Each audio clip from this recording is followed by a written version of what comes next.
Hey everyone, welcome to the Iris After Hours podcast. I am Laura Taranto and I am the host for today. Nathan and Crystalline had some family things going on. Crystalline's actually about to have a baby, so Awesome. she couldn't be here. We are at our Live to Love conference in Orlando, Florida. And we've just finished our family gathering with our base leaders from around the world. It's been fun, hey? It's been amazing. One of the Yeah. best gatherings ever. Aw. Yeah. And I'm here with Nathalia and Fernando. And we are excited to tell you about our Iris Piauí base in Brazil, where they work, and just get to know them a little more. Aw. Yeah, Laura. welcome. Thank you so much. Yeah. Can you guys share with us a bit about the base, where you work, and how you ended up there? Yes. Yeah. So now the base is led by Wellington and Clarice. They are the leaders of the base there, and we are just helping them with a lot of projects, great projects that they have there on the base. Apologize, my English. I don't know if it is the best one. But It's my one, awesome. yes. Great. But God is like doing a lot of great things in Piauí now. We have now guitar factory. I should bring the guitar, right? But anyway, we have a ballet class for girls there also. Toy factories that we are working with that we call Boutique dos Sonhos, and it is also like to help families to increase more the money for these families. There's something. There is a lot of like outreaches to the villages. Yeah. We have like a lot of just like we help with food. We get donations and we go to deliver them to the villages, and it's amazing because it's such a little town. It's like 5,000 people who lives there, and this is like the northern part of Brazil where it's really hot. It's Yeah. dry. They get like two months a year of rain. That's all they get. Whoa. And but it's amazing just to see how God can use, like such a little place in the middle of nowhere to have like a guitar factory and like all this and Wow. ballet, and then they've reached so many people. We have 6 villages that were unreached, and then they now got a church, and then they have a ballet class. They have like all of these amazing things. So it's incredible to see what the Lord is doing in Brazil Yeah. and Yeah. in the world. Aw, that's amazing. Yes. But both of you guys were Iris missionaries before you moved there, hey? Yes. Aw, can you tell us a little bit about where you were before? Yes. Before I come to Piauí and before I met Natalia, I went on a base in Fortaleza. This time that I started on the base was with Herb and Lorelai. They were leading the base there, and it's like I helped Lorelai for a while on the red light district. So I worked with her like for more than 2 years on the red zone on Fortaleza, because there is a lot of struggles there with prostitution, and there is a tourist place. We have like a lot of great testimonies at this time in Fortaleza. So after that, I met Natalia in one of our schools. The schools are great to meet people. Yeah, yeah. So we That's have a Harvard school in good. Fortaleza. So Natalia was there to share a little bit about the time in Mozambique, her time in Mozambique. Uh-huh. So I had the opportunity to meet her, but we don't have a lot of contact in this time.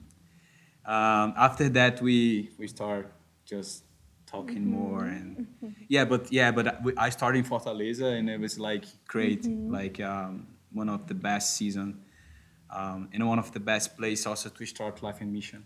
Yeah. And then Yeah. I was a missionary in Mozambique. I started there. I did my harvest school there.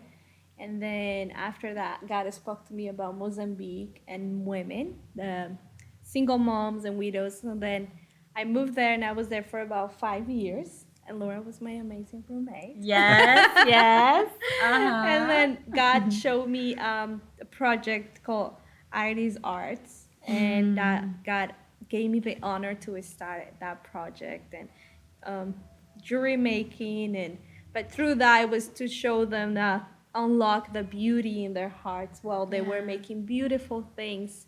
God showed me that as they were making earrings or necklaces, that God was going to unlock the worth, the value, the identity in them. And so I served Pemba for a while, and then after we met, and then we moved to Piauí, Iris Piauí in Brazil.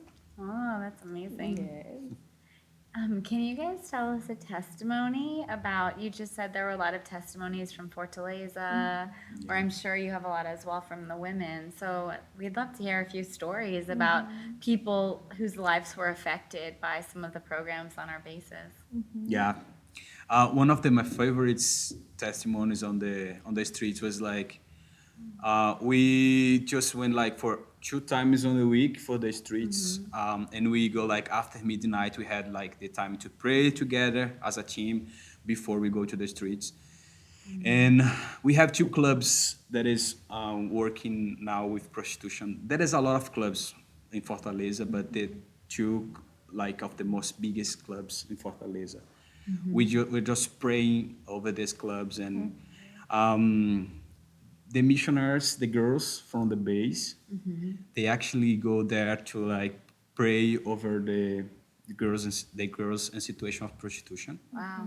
So one of the ways that they do that was like going to the restrooms, to the toilet. Restrooms? Yes. And like they ask if they want to pray, and like just start to talk with them like about hair and like like makeup things, and ask like if they want to receive a prayer. And I remember when I start working in the rec like district in Brazil. There is only the girls who are going to the clubs because they don't need to pay for. So one day, I asked one of my friends on the base to go. Like it was the first time that the guys were going to the club. Wow. Yeah. So I really felt that God is stuck with us in this day specific to go there to the club. So we went. I remember like last night. Can I change to Portuguese, and Nathalia help me with the translation because it's better? Yes, for Yes, sure. yeah. Okay, I feel more comfortable. Então eu lembro que nessa noite a gente foi para o clube lá. So I remember that night we went to that club to me and someone else. E foi a primeira vez que os homens da base estavam tipo tomando posição para entrar no clube. And that was the first time that like guys were like going for the first time to a club. E eu lembro que depois a gente eu lembro que foi muito difícil tipo para tentar concentrar e orar lá porque tinha muitas luzes, muita coisa acontecendo. I remember it was really difficult to concentrate there. There were so many lights and so many sounds. Mas a gente só começou a orar e interceder. So we began to pray and intercede. E aí a gente estava deixando lá o prédio depois de um tempo, que as meninas acompanhando as meninas. So we just waited a little ways there, just praying while the girls were there too. A gente foi no balcão para pegar um refrigerante, uma soda. So we went to get a soda or a drink. E de alguém que estava trabalhando lá, um dos managers. And someone who was a manager of the club was there E at the bar. ele perguntou se a gente conhecia as missionárias que estavam orando pelas meninas lá. And he asked if we knew the missionaries that were praying for the women there. E perguntou o que elas estavam fazendo lá. And they said, "What are they doing there?" E aí eu falei com ele, a gente está aqui porque a gente quer orar pelas meninas e a gente acredita que Deus quer alcançar elas. And I said, we're here because we want to pray for these girls and we know that God wants to reach them. E ele ficou assustado, eu lembro que ele ficou bem assustado na hora. So surprised. Mas ele... Eu perguntei se a gente podia orar por ele, sobre alguma coisa específica também. And we said, can we pray for you for something specific? Ele aceitou a oração. Ele falou, na verdade, eu quero que você ore pelo meu amigo, porque ele na época tinha um amigo com câncer. And he said, actually, I would like prayer. And he accepted to receive prayer. And he said that one of his friends had cancer and he wanted us to pray for that friend. E a gente orou pelo amigo e a gente estava saindo lá do clube. So we were praying for that friend. And then we were leaving from the club. E ele chamou a gente de novo. And he called us back. E aí, nesse momento, a gente pensou que talvez ele ia expulsar a gente ou, sei lá, ia chamar a polícia ou algo. And we thought, oh no, is he going to kick us out? Or is he going to call the police? Mas ele falou, eu sou o gerente aqui do clube. And he said, actually, I'm the manager of this club. E eu acho que o trabalho de vocês é muito incrível. And I believe that the work you're doing is incredible. E eu quero dizer que vocês não precisam pagar a entrada. And I want to say you don't have to pay the entrance fee to come into this club. E sempre que vocês quiserem vir para cá, vocês só precisam avisar e entrar. Vocês têm livre acesso. And you don't have to pay anything. You can just come in. Just tell us if you want to come and you can come in. You're free. Então, a partir desse dia, os nossos times, tanto homens como mulheres agora, estavam disponíveis para entrar no clube. So we were able to come in, the men and the women, we were both able to come in and minister in the club. E até hoje... e o ponto principal do testemunho... And the principal point of this testimony. Foi que ele convidou a gente para fazer um culto lá. And he actually invited us to have a service in the club. Wow. Então, a gente, na verdade, fez 3 cultos lá. So we actually had 3 services there in the club. Eu lembro que o primeiro culto, a presença de Deus foi tangível lá. Foi muito forte. And the presence of God was so strong when we had that service in the club. E muitas meninas saíram da prostituição depois desse dia. And many women left prostitution after that service. Wow, that's a great testimony, Fernando. Sim, that is powerful.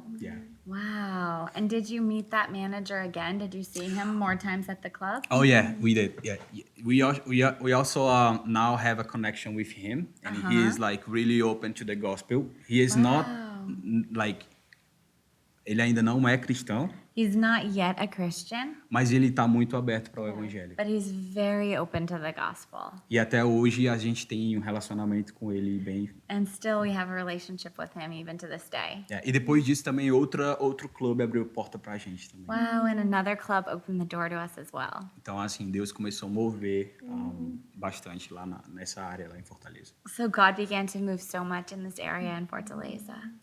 Wow, that's awesome. I love that story. I've actually been to Fortaleza Base as well. I visited there for an outreach once, and it's amazing what God is doing in that place. Just ministering to the women and ministering to the children. It's beautiful. Wow. What about you, Nathalia? Can you tell us a testimony of the women of Iris Arts in Pemba? Yes. I think that there is just so much that happens every day. Yes. But as you know, it's true. We do a lot in one day. Sometimes when you have to pick one testimony, it's hard. But I think for me, the most beautiful testimony, one of the most powerful testimonies was to be able to start doing women's conferences. Yes, that's true. Through Iris Arts and through the Mercy Ministry that works with the women, we were able to do the first women's conference like that they didn't know. I remember talking to the pastors about women's conference, and they were like, "Oh, what is a women's conference? Like, why would you need that for? Like, because of the background of the culture." And it was like a great breakthrough. I remember just praying and crying, with talking to the pastors, trying to explain them and to the women how important was to have a conference. And then the first one we had I think it was 50 women only trying to, and some of them came only because there was going to be great food. Ooh, well, that'll bring people to your conference. Right. A lot of them came because they were gonna get a skirt, a capulana. Okay. Right? So free clothes and exactly. free food. Yeah. And and gifts. They knew that there was gonna be gifts. Okay. And so they love gifts, as we all do. Yeah. So the first conference was like a good learning, like experience, but it was also God moved. God moved. Wow, and that's powerful. for some of these women was like the first time in their lives that they were able to have a time for themselves, like with Jesus, because we'll bring them to Marangaya, one of our, like their bases that we have there, and they will come with all of the children, which some of them have 3, 4, 8 children, so they come with all of the children because they have no one to take care of them. Yeah, of course. They need to bring them. Yeah. Exactly. So that was fun. The first, the preachings, and it was really loud, really. It was amazing. In the midst of that, we were able to show them that they can also speak with Jesus. They could also have intimacy with the Lord, because a lot of them in the culture had told them that, only their husbands, their pastors, that are leaders could do that. So they learned, what, I can also speak with Jesus. And I remember one of the first conference we spoke about Esther and how she found favor with the king, and they were like, and we just told them they were also Esthers that had found favor with the king. And I remember some of them just sobbing and crying, and we gave them this little journal. A lot of them don't know how to write and read, but we gave them paint, and they were able to journal some of the things God was showing them. So that was a powerful. And after that first conference, we've done 5 more conferences. Wow. Once a year. One time we had, I think, 450 women. Wow. And then another time we had like 100. And it's been like, we try to do more now for leaders and pastors' wives. But I think that was powerful for me. That is powerful. Yes, it was beautiful. And we worked together with the Kvinner Network in Norway. Can you tell us about that partnership? Gosh. Exactly. They're so amazing friends. God brought these incredible friends of us, that women in network, and then Aline and Gunnar and all these powerful godly women from Norway came while we were doing the first conference. The Lord brought them there. The Lord told them to go to Mozambique, and they've heard that there was a Colombian girl doing crazy Colombian girl doing a women's conference. And they were like, we want to go. The Lord told us to come because we were going to meet someone that is working with women. So they met me, and they were like, this is amazing. And I was like, no, this is the first conference I'm doing, and it's hard, and I'm tired, and it's so much work. And they were like, no, this is exactly what we were praying for. Wow. So we met, and then we connect, and since that moment, they've been one of the most amazing partners, friends of Iris, and they love women, and they sponsor the whole conference. They bring gifts from Norway. Cheese. They bring us cheese. And chocolate. They bring us cheese, chocolate. It's our favorite. We love that. And they do pedicure. Some of these women, they have, like a very different life in Norway, but they come to Mozambique to serve, wash the feet of the mamas, do pedicure, massage, and just pour themselves there. So yes, we've been able to do all of these with their incredible support of women in network from Norway. It's so beautiful to have cross-cultural events where I've been to these women's conferences too, and the Norwegian women dancing in their style, and the Mozambican women dancing in their style, and each one of us can just represent God with our own culture as well. Yes. It's beautiful. And they bring teams of 40 people, 30 people from Norway to serve, and we've been also able to go to their conferences too. Did you got to go to Norway? Yes. Tell us, how was that when you went to their conference? Amazing food. Amazing cheese. When you live in Mozambique, going from Norway to Mozambique, I remember one time we went with Heidi and Marta, and we got there. One night we were in Mozambique, the next day we were in Norway, and there was like bread and cheese and yogurt, and but they do this beautiful, just they host a conference in a hotel, and then the presence of God is so strong. It's like 3,000, 4,000 women from all Wow. Norway, and they just go and they sow into missions. One of the biggest goals of this conference is, like receive God's, like feel God's presence, but at the same time, it's to just go and sow into missions. So they get all these big offerings for missions and for women to invest in new projects all around the world. That's so it's powerful. amazing. We love it because not everyone can go to the mission field, but everyone can learn about it and sew in. No matter where you are, you can still learn about missions and learn from hearing different people's stories. Yes, Yeah. definitely. Now, you guys have a little bit of a mission field within your marriage because we've got a Colombian and a Yes. Brazilian.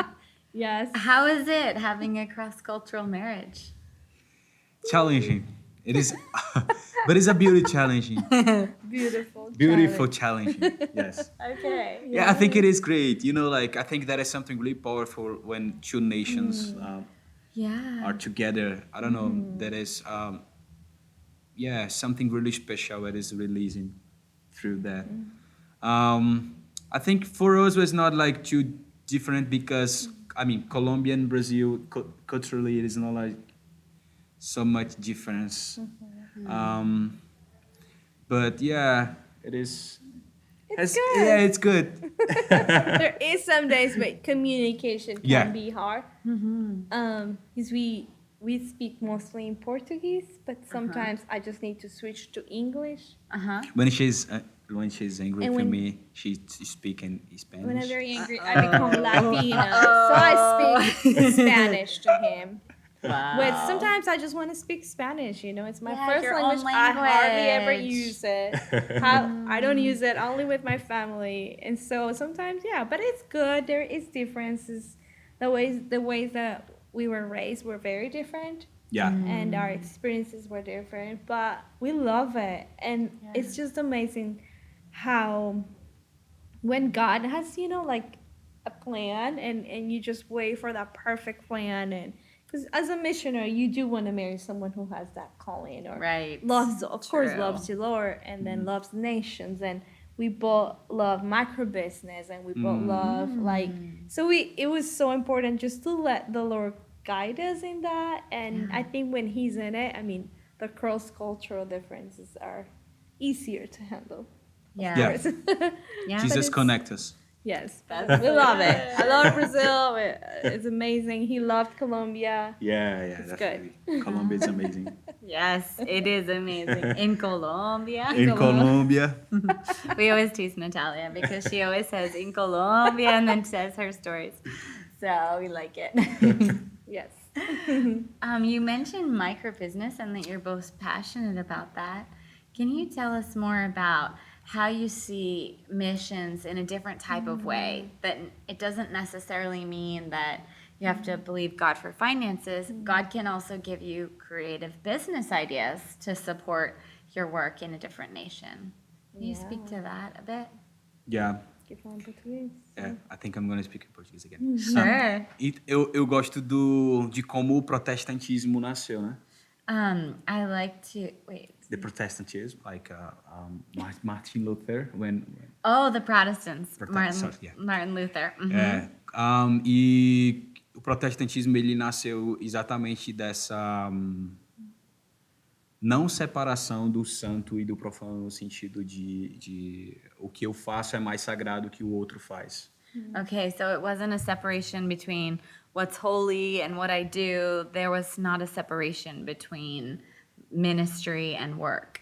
Sim, Martinho Lutero ele só disse que você pode glorificar a Deus com aquilo que ele te deu, né?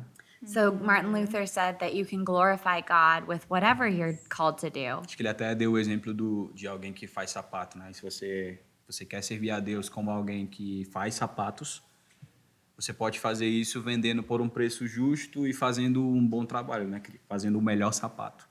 He used the example of someone who makes shoes, and you can be the best shoemaker and put your shoes at a good price and glorify God through shoemaking. Sim, então para mim eu acredito que a gente está voltando para esse lugar em And I que believe that we're returning to this place, this type of ministry and work in your work.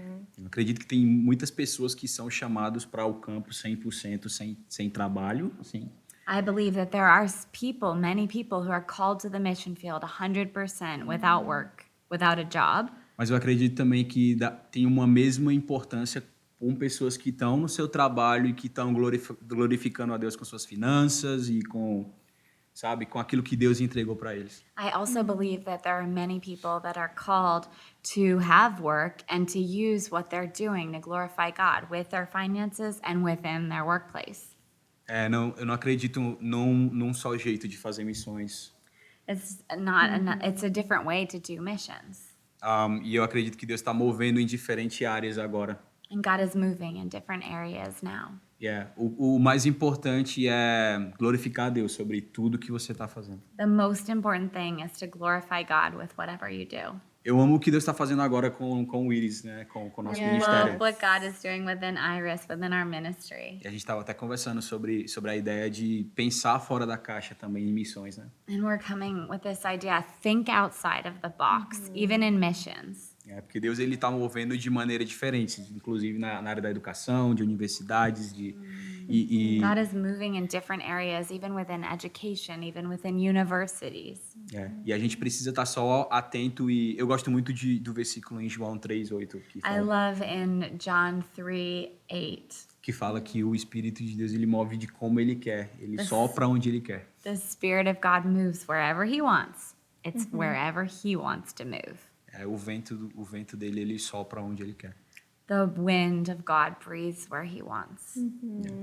Yeah, that's amazing. Yeah, and then with micro business, like, I mean, all of what Fernando said, like, it was amazing also to connect in that, because I have a degree in business administration, and then he's also Advertiser. has a degree in advertising and designing, and you know, like, sometimes the missionaries will come up to you, ask, you know, like, I feel like I'm not supposed to study, or like I'm supposed to only like do a mission school. And we personally, we personally like to tell people, you know, if you have the opportunity, study, get a degree, because this is the way that we believe, you know, God is moving in missions and around the world and opening doors for us to go to places. So with micro business, that my first micro business thing was in Pemba. Like, let's try it. It was the most impossible thing to do with women who had no education, who had no training, who, you know, come from a background of like that they will, you know, like they weren't like, probably people told me they're not going to understand it, they're not going to be good at it, they've never done anything like this. So it was like a good way of showing, you know, like others, like it is possible. But my degree helped in that. I mean, of course, God, but through a degree that I had, was able to establish a micro business, and it's possible. And we have, you know, now there's like 100 women in this project. And where we are in Piauí, we are also helping, like, we have a project that helps 7 families. Wow. And then another project of the guitars that help 11 to 14 families. And it's just beautiful, like, to come and it's okay for missionaries to work. And we have our own we're starting our own, you know, we make some frames, and Fernando does designing, and we sell them, and it's okay to work and find resources for yourself too. And we also, God has spoke to us to, like, every month, wherever we get, or our own finances, to support another missionary. Oh, that's so beautiful. It is the micro business, and it is a really amazing way to reach people for the Lord. Because that's how we reach these Muslim women for God, through that micro business. And then that's what we're doing also in Piauí, discipling them, showing them how to work, and then they're seeing the blessing. Oh, that's beautiful. Yeah. Yeah, that all people can be blessed through having means to live for their family, Exactly. and that's a Yeah. way to show God to people. Yes. Love that. And Fernando, you have had a call, you've told me before, to Europe. How did that start, and can you share your heart about Europe? Yes. I just love Europe. Me too. Yes. we, Estamos juntos. That means we're together. We agree. that started in 2015. We have like this mission school in Fortaleza, as I told you before. So one of the girls come from England, and she had this vision like that is a couple of students are going to England, Uh-huh. and she just shared her dream with all the school and asked like if you have someone there who want to go like to England. And I remember that God has spoken with me before about England, so I said, oh, that can be an opportunity to go. So we went there for 3 months to serve in her church. Oh, wow. So in this time, by 3 months in England, I was like the time that God just talked with me about come back to Europe and see missionaries being raised. Raised up. Raised Yes. up. She knows better So- English. My dream, and I'm sure your dream also, Yeah. is to see like Yes. is to see like Europe. just Europe being like a lot of missionaries being raised in missions, Yes. like on the mission field. And as you say, those missionaries can work in all different areas. They can work in Exactly. education, they Yeah. can work in Yes. business.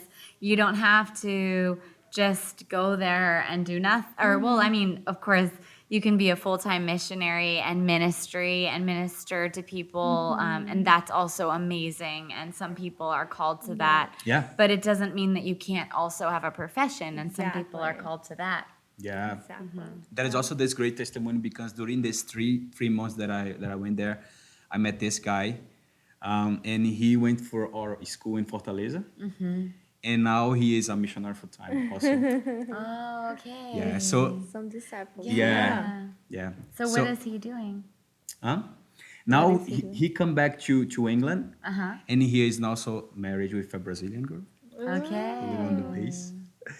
And he have plans to start something now in England, like missionary working.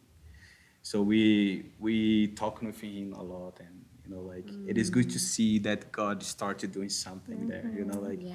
There is also this girl from Austria who did the school in Fortaleza also, and I had the opportunity to talk with her about the school. So it is, I don't want to wait to move to there. Yeah. I just like the 2 times that I went there, I had the opportunity to talk with and disciple some of these guys who came to the school, and now they are like moving in the missionary field. It is great to see like what God is doing. That's amazing. Yeah. Aw. I love that there's all different ways to serve. Some people are called to full-time Yes. missions in one way, and other people are called into a specific workplace and can serve God wherever you are, as you said. Yeah, definitely. I love that. Yeah. Wow. And what about you, Natalia? I guess you're going to Europe too now. I am going to Europe. Yes, I'm so excited. I feel there is like something special. That's actually where we met for the second time when I came with you. Ah, and true. We were all at Heidi. Awakening. We were at Awakening conference, and we had this. Heidi wanted to have this alumni lunch. Uh-huh. We thought it was gonna be 20 people, but we had like 100 people. With Iris, we always multiply. We multiply not just food, but people. It was amazing to see how many students from Europe had done their school until we came. And we were having lunch, but then that was that fun. trip was also God, because I was in Brazil wanting to move there. I hadn't like met Fernando so much yet, and I was like, God, I know I feel called to Brazil, and then but I'm not sure. Yeah. And then, I got these. You and Heidi felt I was supposed to come with you there to Europe, and the Lord spoke so much about Europe. And then David Wagner had prophesied a few months before about Europe, and then my husband was gonna have to do something with Europe, and I was like, oh my gosh, I don't feel called to Europe. But I was was like, I feel called. I'm called to serve you, God. I'm called to honor you. I'm called to go wherever you call me. So for me, when we met, and then he just shared his vision about Europe, and we are still praying about Yeah. exactly, but we Yeah. think it's gonna have to do something with like business, micro business. We want to go there and do like missions in a different way. We don't know exactly what is it Yeah, gonna look probably, like, yeah. but I'm excited because if God says go, then you pack your bags and you go. So Yes. You will make it. so that's gonna be fun. Well, I'm pretty excited because I am called to Europe and I'm actually moving to Europe Come on. this Yay. year. And so when Natalia married someone Brazilian, I was like, okay. But then when I found out he was called to Europe, I was very happy. Yes, Very we are too. happy. Come on. You're gonna do something. It's a bonus. Yes. Because we really want to pioneer Iris work in Europe. We want to, there's so many amazing people that have been called to Europe. I feel like it's Europe's time for harvest. Yes. And we in Iris, we just want to come alongside of all of the other ministries working in Europe and not just go do our own little Iris project. We want to come alongside of all of these ministries working together in unity so that we're all part of this worldwide harvest, but this harvest in Europe. And so I know you guys are also passionate for that. Yeah. Yeah. We are Yeah. excited about it. Yeah. Well, should we tell them the story of the bus and the train? Sure, Laura. This is a funny story, but I still feel bad. I still have to make up for this story someday. And it happened in Europe. It happens in Europe. So Natalia, Me. what was your dream? So one of my dreams was that on my first time like to Europe, or like I think this is gonna be the second time. Yeah, that I could go travel by train from one city to another, because I've heard so much about going by train. So I said we were going to visit one of our really good friends, and I said to Laura, let's take a train, please. And then Laura took care of the tickets. Well, okay, our friend Marta, she is Swedish and she lives in Sweden, and we were traveling from one city to another. We were at Awakening Europe and in Stockholm, and then we were traveling to her little city. And she sent me the website, and she said it was for the train, but I couldn't read it because it was in Swedish. I don't speak Swedish. And so I bought us tickets, and then I sent it to Marta, and I said, Marta, we've got our train tickets. And she said, oh, I'm so sorry, but you've bought the bus tickets, not the train. Exactly. I felt so bad. Natalia was really mad at me. No, I crushed her dream. Yes, I thought we were going by train, but we ended up going by bus, which it was okay. But we did take one was other good. train for 15 minutes. Yeah, Stavanger. 10 minutes. Very different, but it's okay. One day I will will. take you on a train in Okay. Europe. Yes. Both Come of you on. now. Yes, come on. Please. Yes, we can make that dream easily. Yes, that's our story from Europe. Yes, that was our one Europe story that we failed, but that's okay. We still had a great time. Yes. We got to visit our friend anyways. Yes. Yeah, so we also like to ask you guys, what is your favorite movie? Wow. I have a lot of favorite movies, but I think there is this Brazilian movie. The name is Trash. And it is, yes, it's Trash. It's amazing, though. Yeah, it is amazing. You guys should It's watch it. What's it about? That's a strange name. Yeah, it is a strange name, but it's about like some boys in Brazil who find money. They work in the trash Wow. in Rio. Okay. It is. Yeah, in the garbage the dump. In the garbage dump, yeah. garbage dump. And they find this money, and it is like they find it this wallet, and it is like involved with the government that is all involved with corruption. and the police also, and so it is a really great nice, movie. and it is Great also like I love the way that they show also the volunteer work Yeah. in that, like Yeah. and it is really nice to see that God is using people like to show His glory through like the volunteer work in Brazil. It is really nice if you guys want to watch it. Yeah, It sounds powerful. yeah, I am very romantic. I will say I love the movie The Vow. It's just beautiful. I love it. All of you probably know it. Yeah. All the girls, maybe. All the girls, yeah, I love that movie. Fall in love, make someone fall in love with you, again, and making it work out. It's good. I love that movie. Oh, nice. And what's your favorite sound? Ocean, definitely. Me too. Love the ocean. Me too. Miss it. very I miss calming. the ocean. I know. After Remember when being we in lived in Pemba. Shara's beach house? Our friend let us live in a beach house together once, and it was so pretty and fun. Yeah. Got to hear the ocean every day. Every day. And drink coffee and watch the ocean. Yes. coffee is It's good. doable. Yeah, we love coffee. The rain. The rain. Oh yeah, I love definitely. the rain. Ooh, I like that actually, too. That's yes. actually really Actually, nice. Except when it's leaking through your roof. yeah. Actually, Because our we beach house, the roof leaks. Yes. yeah. We don't have rain in the place. Like, I mean, we have like for 2 months only. January, February, where Yeah. we live. Okay. But so it's really, It's like Pemba, hey? yeah, it is really hard to have like rain there. But we like to put, when we are trying to sleep, some rain sounds. Oh, okay. To go to sleep. Yeah, to go to That's sleep. nice, Yeah. calming. And it's prophetic. That Yeah, it is there also will be more prophetic, rain. yes, when come we on. Yes, leave. rain in Brazil, rain in Europe. Come on, Yes. yeah. I love the sound of rain. And what do you guys want to hear Jesus say to you when you finish and when you go to heaven and meet him face to face? Wow.